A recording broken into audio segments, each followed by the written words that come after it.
for the benefit here, the headlines really is it's a £10 million fund just for the West Midlands, which consists of, actually there's two separate funds that work here.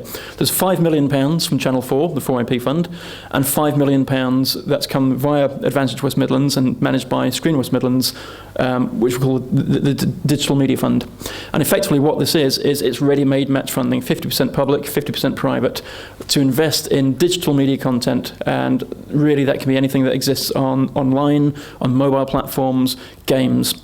Essentially, they're the three main platforms we're looking at. One key thing to bear in mind about it is, even though that Channel 4 is a key partner in it, what we are not looking for is spin-off content from TV. It's not about marketing of TV programs, so it's not a website that ties in with Jamie's School Dinners or a mobile game that ties in with Big Brother or what have you. It's content that exists solely on these digital platforms and can stand on its own 2 feet without having any television program to support it.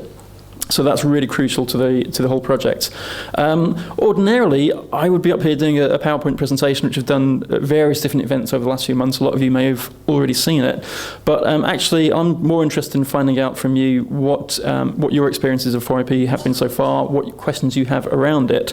And in particular, I was made aware of a blog page that was posted up, I think, in the last few days, with a few key questions and concerns around 4IP. It's very easy for me to assume that it's all actually very easy and we're very transparent and very accessible and what have you. But it's great to get feedback that lets us know that, to be honest, we can maybe communicate the message about what the 4IP fund is there for and how to access it a little bit better. So 4 key questions that came from this the blog page yesterday that I just want to address here, because I think they're very relevant. First of all, there's a question around whether or not it is a fund. Is this a fund that you apply to in a traditional funding kind of way, or is it commissioning? Because this is the way that Channel 4 actually does things. The two operate quite differently. The answer is actually it's a bit of both. The application process for 4IP, the first stage is to submit a expression of interest online at 4ip.org.uk, and it's a very straightforward, basically a one-pager. There's 4 or 5 boxes in there and no more than 250 words each. And the next stage is that both Channel 4, the 4IP commissioning team, and myself will go through all of the applications that come through here and decide what's got potential to move forwards. So it's a little bit like commissioning, in that you don't necessarily need to go through a really onerous funding application process, and it is a rolling process as well. You know, there's no deadline coming up in the next 4 weeks, and if you miss the window, then too bad. You can submit applications anytime throughout the whole lifespan of 4IP, which is currently scheduled to go until the end of 2010.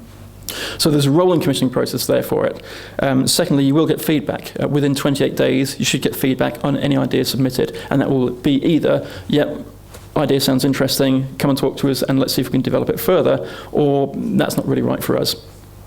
Second thing to bear in mind is that because there are essentially 2 separate funds operating side by side, you may get a response that Channel 4 may not be interested in taking your project forwards, but we might be. If we think that, yes, there is commercial potential in this project, yes, this would be good for the region or would be good for your business, we may decide to invest in it, but that would mean you would need to find a separate commercial partner to match fund the funds that we have.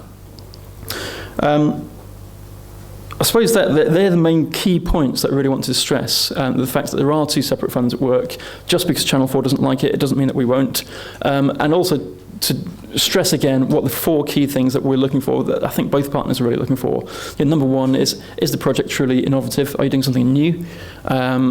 Is it a public service? Are you providing a genuine public service with your content? Is it commercially viable? Thank you. Is it a commercially viable project? Can the project stand on its own 2 feet? What we don't want is a project that will only exist for the lifespan of the funding, and as soon as the funding dries up, that's it, the project disappears because it can't support itself anymore. So you need to be able to generate revenue from the project. And finally, one of the other big questions that we have is who owns the project afterwards? Where is the IP? Is it with you, us, Channel 4, wherever?